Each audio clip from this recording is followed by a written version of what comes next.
সময় মতো বিয়ে করলে একটা জিনিস লাভ আছে, কোনটা জানেন? বাড়িতে যখন সুন্দরী বউ থাকবে, যখন চাকরি বাকরি করে বাসায় যাবেন, গরম পড়লে তখন ঠান্ডা লেবুর শরবত বানাই আনবে, তাই না?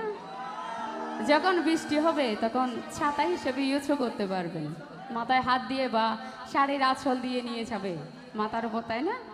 বন্ধু গরম শরবত শীতর খেতা, বর্ষা হাইলা তুই আর মাতার সাতা।